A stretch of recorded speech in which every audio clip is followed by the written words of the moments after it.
안녕하세요 여러분. 이렇게 온라인상에서 만나 뵙게 되어 반갑습니다. 챔프 스터디에서는요. 토익 중급 파트 7을 통해서 여러분을 만나 뵙게 되는 표희정입니다.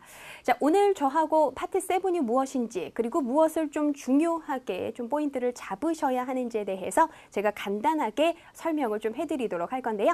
자, 일단 여러분 파트 7 뭐죠? 파트 7 그쵸? 독해 파트에 해당이 되죠.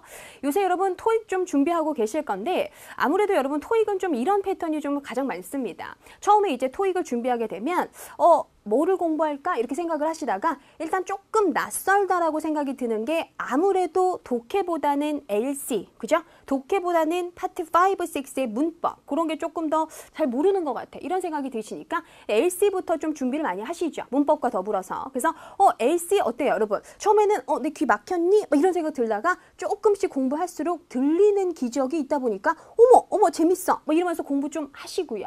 파트 5, 6 같은 경우는 문법에 정말 문도 몰랐었는데 형식, 2형식, 5형식, 뭐지? 사람 이름? 이러면서 정말로 문법이 좀 어색했었는데 조금씩 문법이 잡혀져 가면서 맞추는 재미가 생기다 보니까 공부를 좀 하신다고요. 근데 독해는 좀 어떻게 생각 많이 하시냐면 독해는 좀 이런 것 같아. 내가 아무래도 좀 많이 접해봤던 게 그나마 독해였던 것 같고 대입고시, 수능 같은 거에서 독해는 많이 이제 접하시게 되니까요. 그게 많이 어색하시지 않은 거죠. 그래서 독해는 독해력 조금 있으면 괜찮지 않겠니? 라고 하면서 시험 보러 가시는데 시험 보러 가셔서 깜짝 놀라시죠.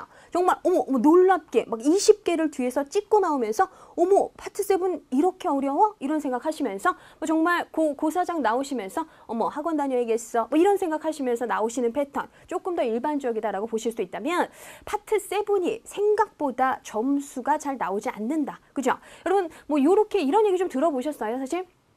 있잖아, 야 토익이라는 게 그렇게 어렵니? 토익은 그냥 한두 달 정도 정말로 짧고 굵게 준비하면 괜찮아. 이런 거 많이 들어보셨을 건데 근데 내가 막상 준비했는데 정말 짧은 건 좋다 이거야. 그죠? 근데 굵게 준비가 잘 안 되면서 그죠? 나 나름대로는 막 집중하면서 공부하는 것 같은데 생각보다 점수가 잘 오르지 않는다라는 고민 때문에 현재 지금 저하고 이렇게 동영상을 통해서 지금 만나고 계신 거죠. 그래서 이런 생각 좀 많이 드셨을 거예요. 파트 7이 정말 생각보다 좀 안 되네. 너무 어렵다라는 생각 좀 많이 하셨을 건데 자 그럼 우리가 좀 이런 거 조금 한번 알아볼까요? 파트 7. 도대체 독해 파트가 뭔지에 대해서 좀 말씀을 드리면 제시된 지문을 읽고 질문에 대해서 보기가 항상 4가지죠. 그 4가지 보기 중에서 가장 적절한 것을 정답으로 골라내는 문제. 그것이 바로 그 유형이 독해다라고 봐주시면 되겠는데요. 독해 파트 같은 경우는 Reading Comprehension 부분에서 153번부터 시작을 하게 되죠. 그래서 200번까지 해서 총 48개의 문항을 만나실 수가 있겠습니다. 조금만 더 자세히 보시면요. 싱글 패시지, 더블 패시지 이렇게 구체적으로는 2가지로 나뉘어지게 된다라고 봐주시면 되겠고 아시다시피 싱글 패시지는 단일 지문이 딱 1개짜리다라고 봐주시면 되겠고 더블 패시지 같은 경우는 이중 지문, 그러니까 지문이 2개짜리다라고 봐주시면 되겠죠. 그래서 이렇게 단일 지문은 28문제, 그 다음에 이중 지문은 20문제가 출제가 되면서 총 48문항을 만나실 수 있는 게 바로 파트 7이다. 이렇게 좀 정리가 간단하게 되실 건데 우리가 파트 7의 핵심에 대해서 좀 잡고 가도록 할 건데 그럼 이래요 사실. 아까 전에 제가 말씀드렸다시피 독해는 좀 독해만 잘하면 될 것 같은데 생각보다 많이 찍고 나오시면서 생각보다 많이 틀리시면서 이런 생각 든단 말이죠. 파트 7이 이렇게 어려웠나? 여러분 실제로 이래요. 예전에는요. 파트 7이 어떠한 과목이었었냐면 약간 좀 내가 독해력만 있다라고 한다면 오히려 점수를 빨리 내는 데 있어서 도움을 주는 것이 바로 파트 7이었다라고 보신다면 요새는 정말 반대로 한 2010년 정도 접어들면서부터는 오히려 파트 7이 점수를 갉아먹는 그런 과목이 된 지 사실 꽤 오래됐습니다. 결코 쉽지 않다는 얘기가 되겠고요. 정말로 생각보다 정리하셔야 할 포인트가 많고 알고 계셔야 하는 포인트도 많고요. 어휘 정리도 상당히 중요하다라는 거. 그래서 이 부분에 대해서 여러분 당연히 제가 잡아드릴 건데 중요한 건 사실 이래요. 그럼 파트 7은 무엇을 알아야 하느냐? 정말 이렇거든요.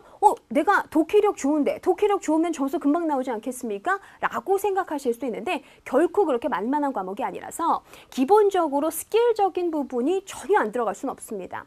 어떤 공부를 하든지 간에 스킬적인 부분은 생길 수밖에 없고요. 여러분들이 그거 연구해서 찾기 너무 힘들잖아요. 시간 없어 죽겠는데 빨리 끝내셔야 되잖아요. 그래서 그 부분에 대해서 제가 잡아드릴 거예요. 그래서 스킬적인 요소만 있으면 그러면 파트 7 금방 점수 나와? 절대 그렇진 않아요. 그렇게 만만한 과목이 아니라서 정말 독해력과 어휘력이 받쳐줬을 때 제가 지금 이렇게 두 가지로 나눠서 그린 이유가 뭐겠어요? 정말 무게가 잘 맞아야 된다는 얘기야. 그죠? 그래서 스킬적인 요소, 독해력, 어휘력이 정말 잘 균형을 이루었을 때 정말로 고득점으로 졸업하실 수가 있다는 얘기가 되겠죠. 그래서 보시면 스킬적인 요소, 그럼 제가 당연히 공략법을 좀 정리를 해드리겠죠. 알고 계셔야 되는 포인트가 생각보다 많습니다. 그래서 그런 거에 대해서 질문 유형별 정리가 우선은 필요하고요. 그리고 지문 종류별로 나눌 수가 있죠. 편지, 이메일, 광고, 기사 이런 애들의 특성이 다 있고 잘 나오는 어휘들이 있고요. 그래서 그런 단어들도 다 따로 이제 정리를 좀 해주셔야 된다는 거. 그래서 이런 공략법을 정리를 해드림으로써 좀 최소한의 시간으로 최대의 효과를 낼 수 있도록 당연히 도와드리는 거고, 그 다음에 역시 이제 어휘 부분을 빼놓고 얘기할 수가 없죠. 독해력 부분 역시 마찬가지, 그 다음에 어휘 부분도 역시 마찬가지, 재표현까지 해서 제가 또 많이 잡아드릴 거고요. 자, 그런데 중요한 건 이런 어휘 및 재표현 정리까지 다 됐어. 공략법도 다 내가 어느 정도는 좀 스킬적인 요소에 대해서 배웠어 라고 했었을 때 점수가 바로 나오진 않습니다. 정말 여러분들의 역할이 너무나 중요하고요. 정말 여러분들의 역할이 가볍다라고 볼 수 없죠. 오히려 가장 중요한 부분 해당이 되는데 꼼꼼하게 리뷰를 해주셔야겠다. 공부 많이 해주셔야 돼요. 정말 배운 것을 흡수할 수 있도록 공부 많이 해주셔야지 정말 단시간 안에 점수가 나올 수 있다는 얘기. 그래서 고득점으로 졸업하실 수 있다는 얘기가 되겠습니다. 그래서 이런 부분이 정말 파트 7의 핵심이다라는 거 너무 중요해요. 두 개 중에서 사실 경중을 나누기가 쉽지 않습니다.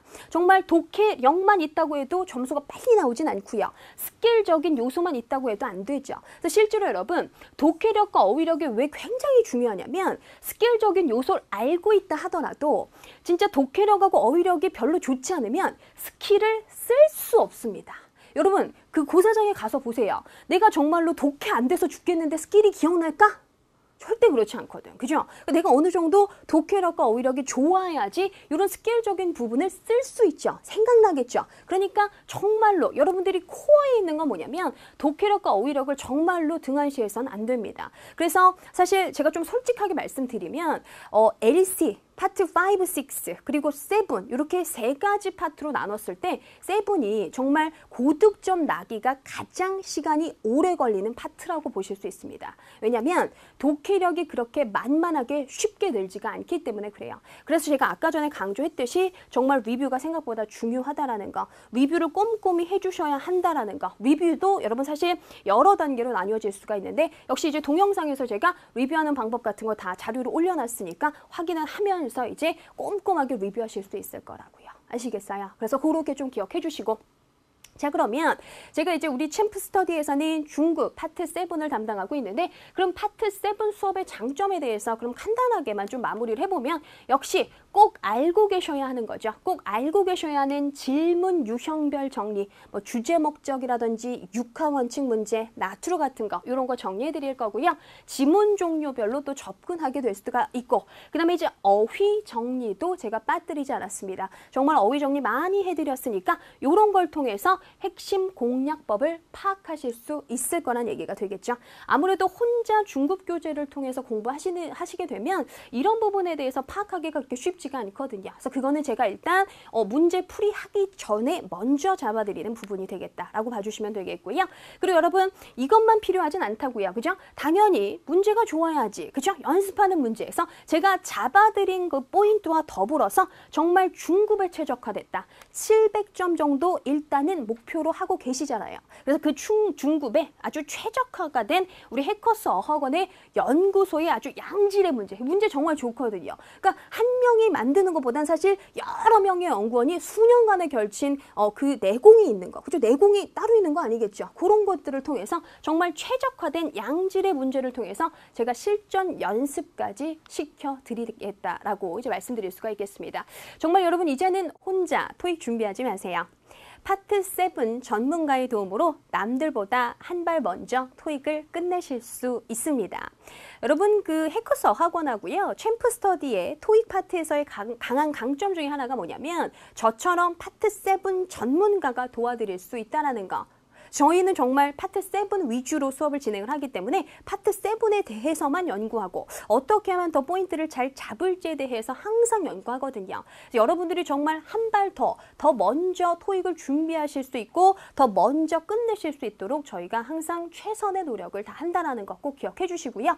정말 토익 끝내시고 나서 하실 거 너무 많으시잖아요. 그거를 더 준비하실 수 있는 시간을 더 벌어드리기 위해서 저희가 항상 최선의 노력을 다 할 것을 약속드립니다. 자, 여기까지 저는 해커스 어학원 그리고 챔프 스터디에서 파트 7을 담당하고 있는 표희정이었고요. 저는 여러분 동영상 강의에서 찾아뵙도록 하겠습니다.